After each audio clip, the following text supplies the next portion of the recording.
In this video, I'm going to show you how you can take log footage and turn it into cinematic footage like this inside Premiere Pro using a pretty cool plugin. Let's dive in. 3, 2, 1. Here we go!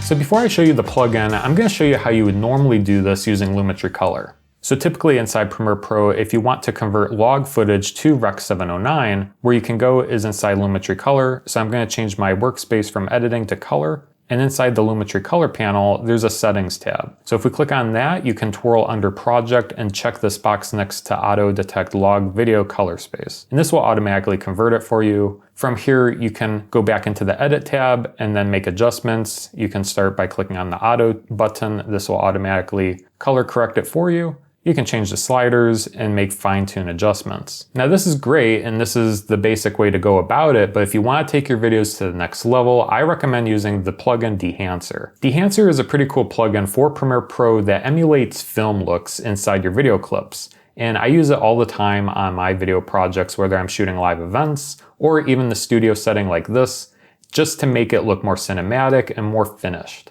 Now, if you want to try out Dehancer, you can start a free trial. You can use the link down below to get started. And if you decide to purchase it, be sure to use the promo code John the Video Guy to receive 10% off your order. Now let's check out Dehancer and see how it works inside Premiere Pro. So back inside Premiere Pro, I'm going to click on my clip and go into the effects panel. I'm going to type in Dehancer. So once it's installed, it should pop up here. You can click and drag this to your clip.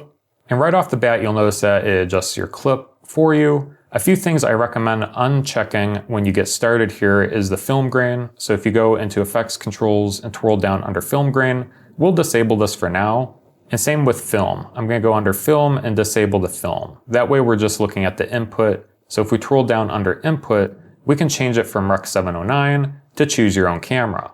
And this is really nice because a lot of different cameras have different profiles and you can choose the actual specific camera that you shot on inside Dehancer. So I'm going to click choose camera, and then next to camera, if you choose the drop down, you can see all the cameras that are supported in Dehancer. So for my footage, I shot on a Panasonic Lumix S5 Mark II. So I'm going to click on that, and it is in Vlog.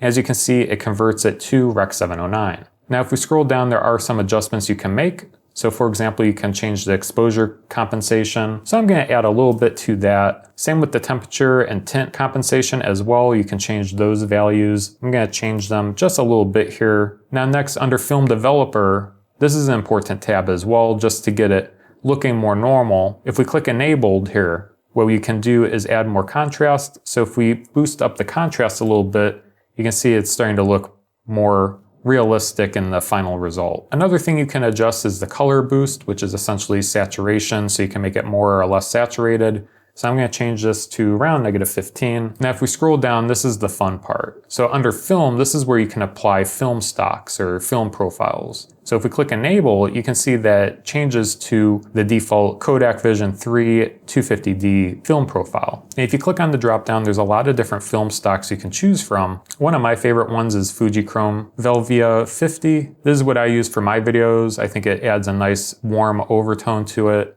And what you'll notice in a lot of these profiles is that it just calms down the greens in the profile. It takes away like any weird color overcasts and it really stylizes it in a nice way. You can experiment and go through these, but there's a lot of cool ones in here that I use a lot. Now underneath you can add more exposure, so I'm just going to add a little bit here. And then to make this more cinematic, what you can do is add a vignette. So this is what I do for my footage. I'll twirl down under vignette and enable it. And then I'll change the exposure settings. So I'm going to change this to -1.5 and then the size to 75 and then the feather to around 50.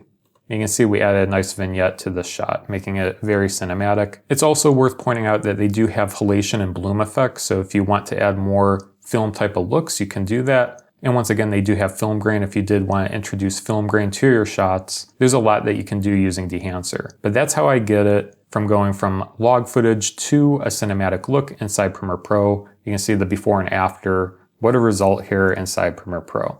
So what do you guys think of Dehancer? I use it all the time. It's one of my go-tos for color grading inside Premiere Pro. I hope you enjoyed the video. Let me know if you have any questions in the comments section below. But until next time, take care and we'll see you guys in the next video.